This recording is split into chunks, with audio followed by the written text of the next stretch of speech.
दोस्तों नमस्कार, मैं यादव सिंह आप सभी का वेलकम करता हूं आपके चैनल फार्मिंग स्टार में। तो दोस्तों आज का जो हमारा वीडियो बनाने का टॉपिक है वो है मास्टाइटिस यानी कि थनैला रोग, जो कि पशुओं में आम ही पाया जाता है।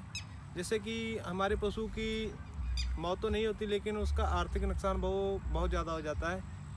तो इससे जुड़ी आज जो मेरा पर्सनल एक्सपीरियंस है मास्टाइटिस के बारे में, वो मैं आज आपके साथ शेयर करना चाहता हूँ। दोस्तों तकरीबन आज से 11-12 साल पहले मैं इस काम में एंटर कर चुका था। इस काम में एंटर करते ही तो मेरी एक मैस को मास्टाइटिस की समस्या आ गई, यानी कि थनैला रोग आ गया, जिसके कारण मैंने उसका बहुत ही इलाज करवाया लेकिन उसका एक थन चला गया। उसकी वजह से मुझे वो बहुत ही सस्ते रेट पर उसको सेल करना पड़ा। तो मैंने मन बना लिया कि कुछ भी हो जाए, अब मैं अपने फार्म पर मास्टाइटिस को आने ही नहीं दूंगा। तो उस समय से लेकर आज तक तकरीबन 10 साल हो चुके हैं। मेरे फार्म पर 10 सालों में एक बार भी मास्टाइटिस नहीं आई। तो ऐसा मैंने क्या किया, ऐसा मैंने कौन सा तरीका अपनाया कि मैंने मास्टाइटिस को अपने फार्म पर आने नहीं दिया। तो दोस्तों चलो जानते हैं कि मैंने क्या क्या अपने फार्म पर बदलाव किए। तो सबसे पहला बदलाव मैंने ये किया कि जो मैनेजमेंट थी वो पशुओं की सब अपने हाथ में ले ली। पहले जो हमारे पशुओं को फीड डाला जाता था वो बाजारू होता था, बाज़ार से हम ख़रीद कर लाते थे तो अपने पशुओं को डालते थे। तो मैंने देखा कि ये सही नहीं है। तो मैंने क्या किया कि मैं फैक्ट्री में जाता, अपना खुद का मटेरियल सेलेक्ट करता, तो उससे मैं अपनी फीड तैयार करवाता, जिससे मुझे बहुत फ़र्क मिला। मेरे पशुओं की सेहत में काफ़ी सुधार हुआ, दूध में बढ़ोतरी हुई, उनका पेट साफ़ रहने लग गया। तो पेट साफ़ होगा तो कोई भी रोग नहीं आएगा। ये मान के चलो कि 70 से 80% तो मास्टाइटिस से इस कारण मैं बच सका कि मैंने जो अपना फीड मैनेजमेंट थी उसमें सुधार किया, जिसके कारण मैं 70 से 80% मास्टाइटिस से बच सका। दूसरा काम मैंने ये किया कि जो बाहर से व्यक्ति आते थे, कोई भी व्यक्ति मान लो वो आपके घर में मेरे घर में आता था, तो मैं कोशिश ही करता था कि वो मेरे पशुओं के भीतर ना जाए। क्योंकि इसका एक मेन रीज़न है, क्योंकि जो बाहर से व्यक्ति आ रहा है पता नहीं कहाँ कहाँ से होकर आ रहा है, तो उसके साथ उसके पैरों में काफ़ी सारे बैक्टीरिया आ जाते हैं जो कि हमारे पशुओं के लिए नुकसानदेही है। जैसे कि वो व्यक्ति हमारे पशुओं के भीतर चला गया तो वो बैक्टीरिया अपने पैरों के साथ वहीं छोड़ आएगा। तो जैसे कि हमारे पशु बैठेंगे तो वो बैक्टीरिया फर्श से नीचे से हमारे पशुओं के थनों के अंदर एंटर कर जाएगा, जिससे कारण मास्टाइटिस आएगी। तो अब मैं कोशिश करता था कि उनको अपने पशुओं के भीतर ना जाने दूं।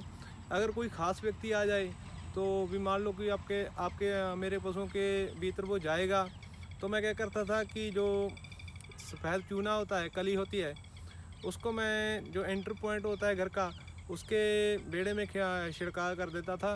तो क्या होता है कि जैसे ही वो व्यक्ति उस चूने के अंदर अपने पैर एंटर करेगा, तो पैर रखेगा, तो जो उसके साथ बैक्टीरिया आए हैं वो ख़त्म हो जाएंगे, मर जाएंगे।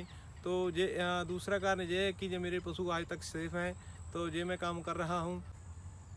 तीसरा काम मैंने ये किया कि जो पशु का दूध निकालने का जो तरीका था उसको मैंने चेंज किया। मैंने ज़्यादातर देखा कि मेरे ज़्यादातर वर्कर थे वो ऐसे दूध निकालते थे, अंगूठा अंदर को लेके ऐसे।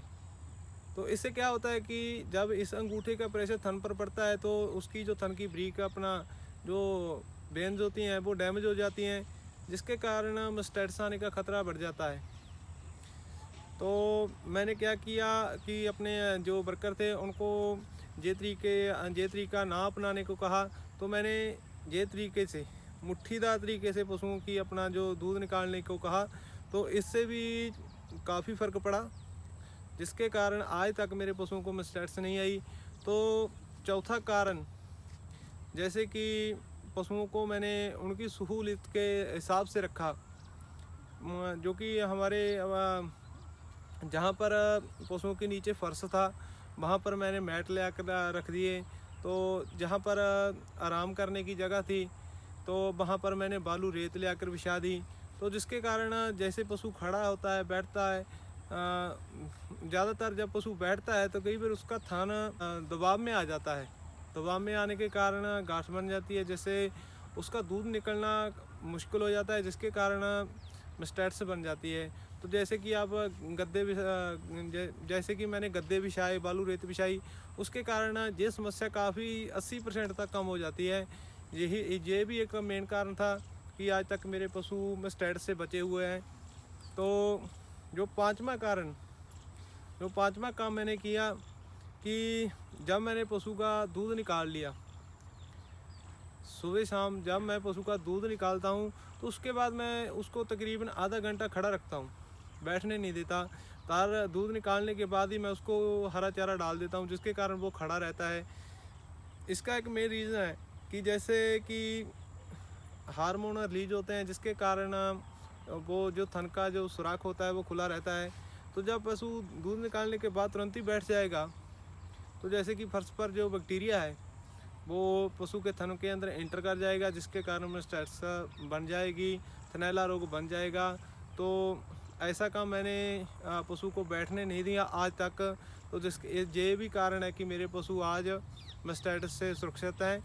तो ये छोटे छोटे कारण ही आपको आपके फार्म को सक्सेसफुल बना सकते हैं, और ये कमियां ही आपके फार्म को डुबो सकती हैं। तो दोस्तों, ये जो काम मैं पिछले 10 सालों से कर रहा हूँ, अगर मान के चलो कि मेरे पशुओं को मस्टैट्स आ जाती तो मेरा कितना नुकसान होता।